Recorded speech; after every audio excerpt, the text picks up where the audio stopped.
organised Flag Australia and myself are hearing on a regular basis about the pressure that our farmers and food producers are under. But let me just make the point that these policies come from a faraway place. And you're going to have to bear with me now for a few minutes while I read my speech, and I will read it because otherwise I'll be up here for hours.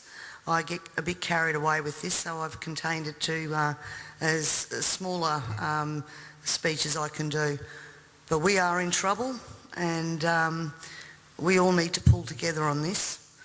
And first of all, I'd just like to thank people who have been supporting Flag Australia in their push to get this word out there. At Leon Biner on his Don't Sell Australia Short Facebook campaign, who has now over 7,500 members, all concerned about the same thing.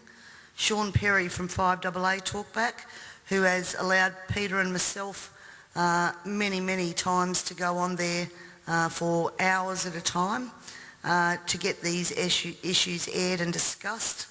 And we'll actually be having Lord Monckton on there tomorrow night from 7 o'clock till midnight so that people can ring in, ask questions and have a discussion about this. So 5AA have been behind us, which is great.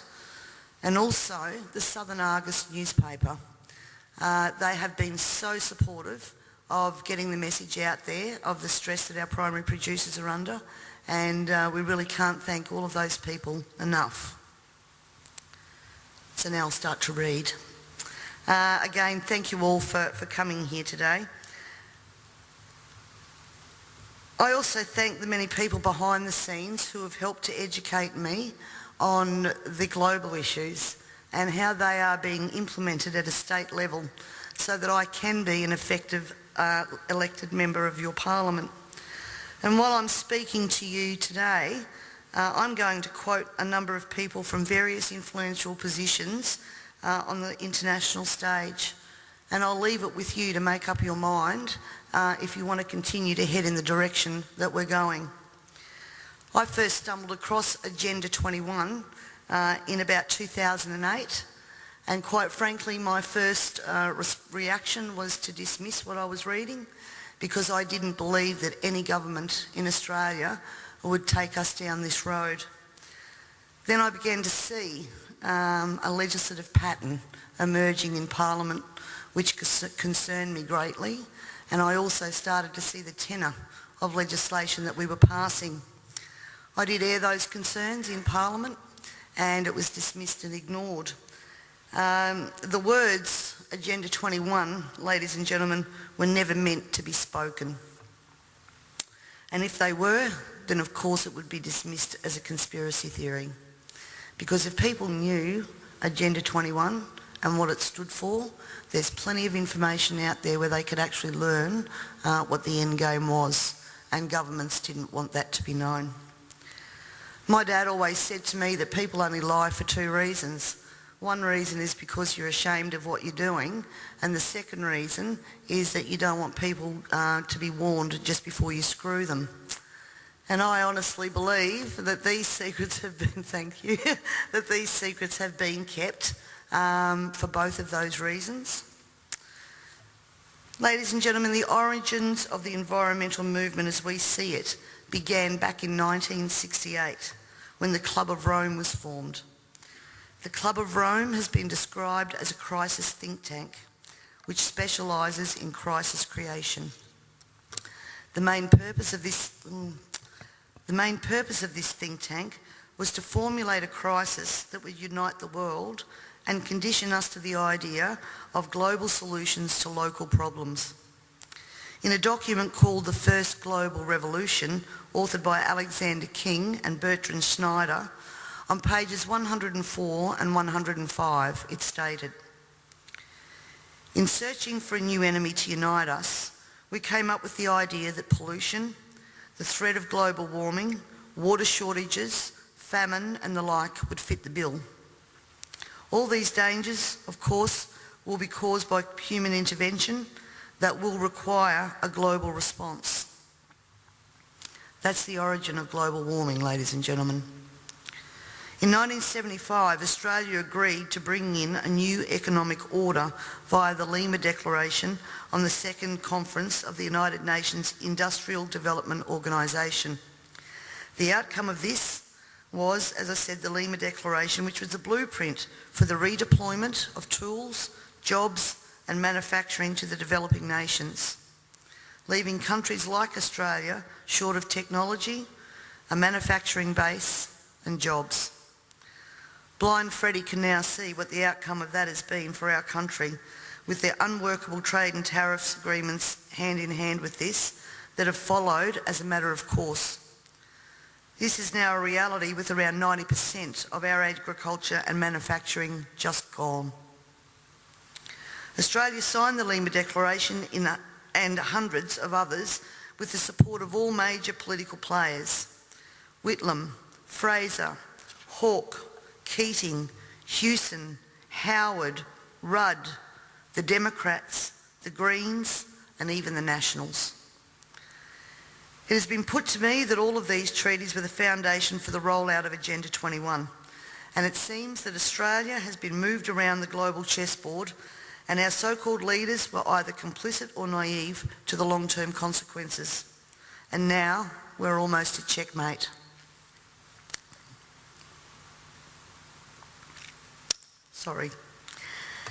In 1992, former President of the United States, George Bush Sr. said, "Effective execution of Agenda 21 will require a profound reorientation of human society, unlike anything the world has ever experienced. A major shift in the priorities of both governments and individuals, and an unprecedented redeployment of human and financial resources. This shift will demand that a concern for the environmental consequences of every human action will be integrated into individual and collective decision-making at every level." Cutting through the code, I want everyone to consider what the words "profound reorientation of all human society" and "unprecedented redeployment of human and financial resources" actually means. For everyone here tonight not familiar with Agenda 21, I would suggest that this is the beginning of your learning curve, not the end. In 1992, Maurice Strong, Secretary General of the UN Earth Summit and member of the Club of Rome, said, "It is clear that current lifestyles and consumption patterns of the affluent middle class, involving high meat intake, consumption of large amounts of frozen and convenience foods, use of fossil fuels, ownership of motor vehicles, small electrical appliances, home and workplace air conditioning, and suburban housing are not sustainable." Put those statements together with the previous one, and it must become clear that Agenda 21 is about controlling every aspect of our lives: how we eat, what we eat, how much we eat, how we move around, food production, the amount of food, and where we even live. Dixie Ray, former Washington State Governor and Assistant Secretary for Oceans and International Environmental and Scientific Affairs, stated, "Agenda 21 seeks to establish a mechanism for transferring the wealth from citizens to the third world. Fear of environmental crisis would be used to create a world government and UN central direction." From a report in the 1976 UN's Habitat I conference, land cannot be treated as an ordinary asset, controlled by individuals and subject to the pressures and inefficiencies of the market. Private land ownership is also a principal instrument of accumulation and concentration of wealth, therefore contributes to social injustice. In other words, ladies and gentlemen, if you work hard and you exercise good financial management and invest in property, you are contributing to social injustice. In a report from the President's Council on Sustainable Development, we need a new collaborative decision process that leads to better decisions, more rapid change, and more sensible use of human, natural and financial resources in achieving our goals. And at the same time, Harvey Reuven, Vice Chair of the Wildlands Project, says individual rights will have to take a back seat to the collective. J. Gary Lawrence, advisor to President Clinton's Council on Sustainable Development.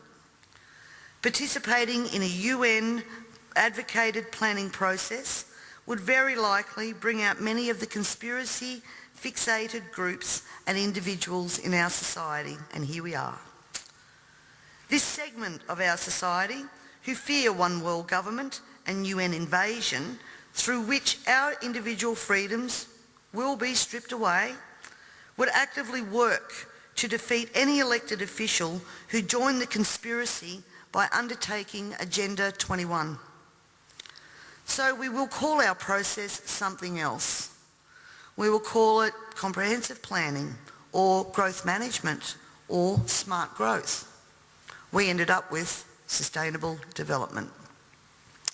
The redeployment of human and financial resources has now become visible to us all via the cut to services and programs to assist the sick, the young, the elderly, and of course the creation of another level of poverty now identified by the term the working poor. I was speaking to a person last week and he said to me, if Hitler was still around, he'd be sitting back thinking, I didn't need bullets for a global takeover. And he'd be right. We see daily cash grabbing via new taxes called levies, supposedly because we are cash strapped in this state, and at the same time see big project spending that does not fit with the message that we are in financial crisis. But we the people have to tighten our belt, while the government seems absolutely unaware and unconcerned of the amount of debt that it is accumulating. This in turn means that taxes, levies, fines and other penalties increase, as well as the cost of living rising exponentially, and the ordinary citizen's ability to exist well is compromised with almost every law that we pass. We're constantly paying for so-called services that we don't receive. This is wealth redistribution at the grassroots level, redeployment of financial resources, ensuring only hardship for the citizens who just really want to get on with their lives. The Parliament has also ventured into the rights of people to own and retain their property and manage it without government interference. In particular, the laws around, as Peter said, water allocation, natural resource management, the Native Vegetation Act, Development and Planning Act, which are all equally toxic to our food producers as they are to our long-term security, we city dwellers. Everyone needs to remember we all pay a natural resource management levy on our tax rates.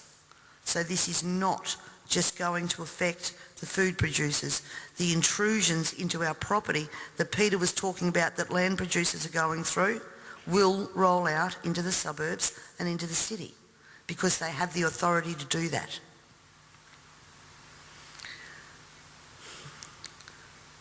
We all have already fiddled in Parliament with land titles of people in rural areas, and I'm talking about the Barossa and McLaren Vale legislation that passed, and the buzzwords used to justify that was heritage status. At the same time that our right to own and manage our land, have access to water, produce adequate food to ensure that our only option is not to consume often toxic and substandard food from places like China, this government has been working overtime to take away our rights to common law through many pieces of legislation. Common law is what guarantees us an ability to correct injustices. This coming year, I promise you, you will also hear debate over a number of pieces of legislation that will further erode our common law rights. And you have to get behind me on this, ladies and gentlemen, to stop this from going through. As Agenda 21 became more and more apparent to me, I began using the line in Parliament that government was now declaring war on its own citizens. And that goes back as far as 2008. This, of course, led me to being labelled a conspiracy theorist. But here we are now, openly talking about Agenda 21 and the ramifications we will see in a short period of time if this is not stopped in its tracks. Let me just say that I often hear we cannot stop what is happening. Two-party preferred system, vote Labor, vote Liberal, what does it matter? And in fact, that's probably true for the House of Assembly, because that's where government's formed.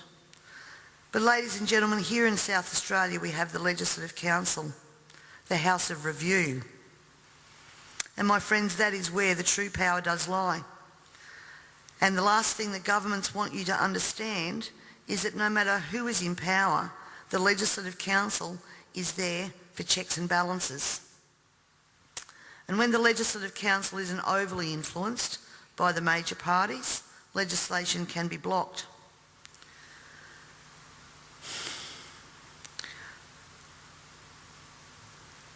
Remember, on most of these policies that I've spoken about here today, there has been bipartisan support for everything that has gone through.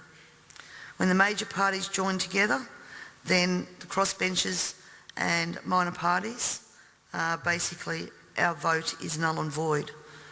The way to avoid that is to make sure that when the major parties do join together, they don't have the numbers.